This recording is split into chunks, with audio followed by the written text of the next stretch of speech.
কি হলো, আমরা ইনুস জামানাতে সবাই বলে আসছিলাম যে ইনুস জামানাতে বিশ্বব্যাংক, আইএমএফ তারা যে ফোরকাস্ট করেছিল যে আমাদের যে জিডিপি নর্মালি শেখ হাসিনার জামানাতে 6.5 অন অ্যাভারেজে গড়ে 10 বছর বাংলাদেশের জিডিপি ছিল। একমাত্র চীন ছাড়া পৃথিবীর অন্য কোনো দেশ এই ইন জেনারেল এরকম একটা স্থিতিশীল জিডিপি তারা রাখতে পারে না। চীন অবশ্য 7.3% তাদের জিডিপি ছিল, কিন্তু 6.5 এই জিডিপি টানা 10 বছর পৃথিবীর খুব অল্প দেশ এটা রাখতে পেরেছে। সেই সফলতাটাই ইনুস জামানাতে এসে সবাই বলি করছিল যে এইভাবে যদি চলতে থাকে তাহলে 2026 সনের যে জিডিপিটা হবে সেই জিডিপিটা হবে মাইনাস, কোনো প্লাস না, 1%ও না, -1%, -2%। এখন এটা যে এই সরকারের আমলে এসে মাইনাসের জায়গাতে প্লাস হবে, অর্থনীতি কোনো ইন্ডেক্স যেটিকে বলা হয় এটি এখন পর্যন্ত তৈরি হয়নি। সরকারের আয় রোজগার বৃদ্ধি করা থেকে শুরু করে অন্য যে সমস্ত কাজকর্ম রয়েছে কোনোটাতেই ওরকম কোনো সুখবর নেই। কিন্তু কিল দেওয়ার যে গোসাই, সেই গোসাই সরকার তৈরি করে ফেলেছে। সরকারের যে সকল পেটোয়া বাহিনী রয়েছে, চাঁদাবাজ রয়েছে, সরকারি মদতপুষ্ট চাঁদাবাজ, সরকারের নাম ব্যবহার করা চাঁদাবাজ, সরকারের প্রভাব ব্যবহার করা চাঁদাবাজ, মন্ত্রী এমপি থেকে শুরু করে সবাই মিলে যে একটা ইকোনমি, যেটাকে বলা হয় গ্রিন ইকোনমি, ব্লু ইকোনমি, সেই এটাকে রেড ইকোনমিতে পরিণত করে ফেলেছে।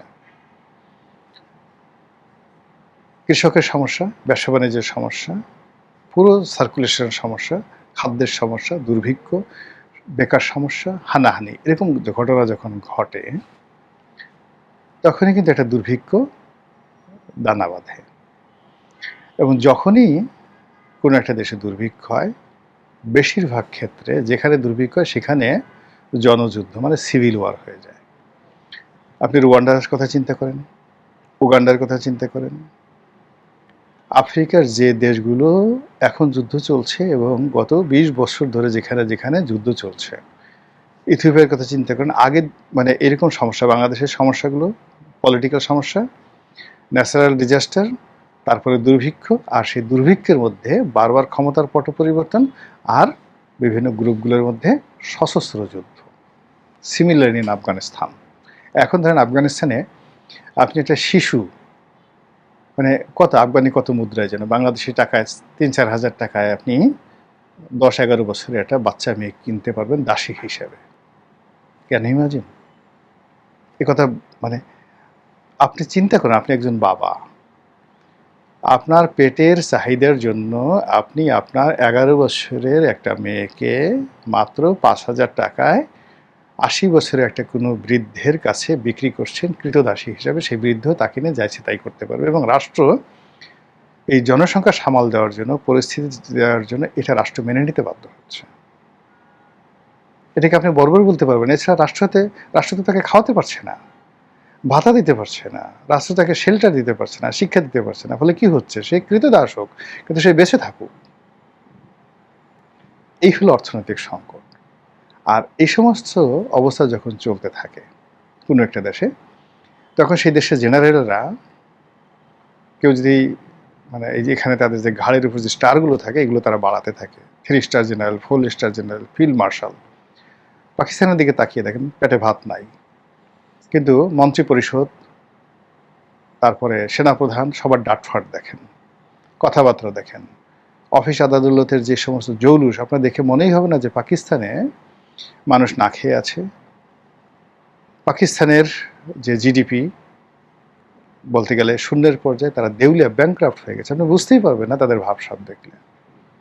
এবং তারা একের পর এক জঙ্গি বিমান বানাবে, একের পর এক এই কাজগুলো করবে, অথচ তাদের পেটে ভাত নাই। আফগানিস্তানে গিয়ে দেখেন, তারা এখন রাশিয়ার সাথে বন্ধুত্ব করছে, আমেরিকার সাথে যুদ্ধ করবে, অথচ যে দেশে আমেরিকার সাথে তারা যুদ্ধ করবে নিজেদের বাচ্চাদেরকে তারা দাসী হিসেবে, কৃতদাসী হিসেবে বিক্রি করে দিচ্ছে।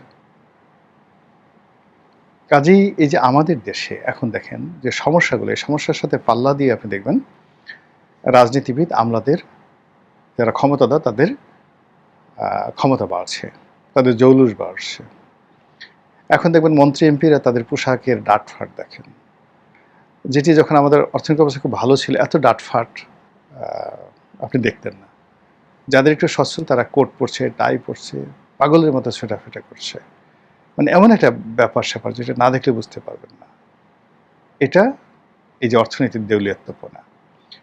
২ নম্বর হলো যে এখানে বড়, বড় প্রকল্পগুলো মানে যখন এরকম একটা অবস্থা হয় তখন এই দরিদ্র দেশগুলোকে, অসহায় দেশগুলোকে শোষণ করার জন্য সাম্রাজ্যবাদের শক্তি ধনীরা পোত পেতে বসে থাকে। আমাদের গ্রামে গিয়ে আপনি দেখবেন যে মহাজন যারা ধনী হয়েছে, জমিদার হয়েছে, মানে একটা এলাকাতে যত বেশি লোক দরিদ্র সেই এলাকার জমিদার বাড়ি তত বেশি জৌলুসপূর্ণ।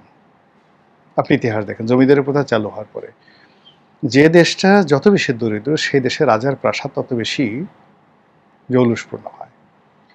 ফ্রান্সে যখন রেভলিউশন হলো সেই সময়টাতে ফ্রান্সের যে প্রাসাদ, সেই যে ভার্সাই প্রাসাদ বা অন্যান্য তাদের অন্ততপক্ষে কয়েক ডজন প্রাসাদ ছিল, পৃথিবীর সবচেয়ে মার্ভেলাস প্রাসাদগুলো তারা নির্মাণ করেছে, অথচ মানুষ অনাহারে মরছে।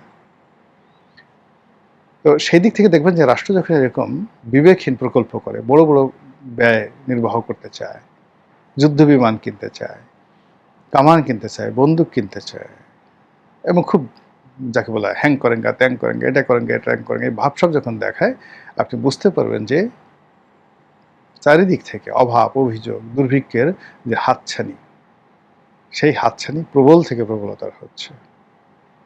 কাজেই যদি সচেতন নাগরিক হন, যার যার অবস্থান থেকে আপনাদের বলতে হবে আপনাদের কি দরকার এখন। অন্ন, বস্ত্র, বাসস্থান, শিক্ষা, নাকি বন্দুক, বিমান, কামান ইত্যাদি। মহান আল্লাহ আমাদের সবাইকে হেদায়েত দান করুন এবং হেফাজত করুন। আসসালামু আলাইকুম ওয়া রাহমাতুল্লাহি ওয়া বারাকাতুহু।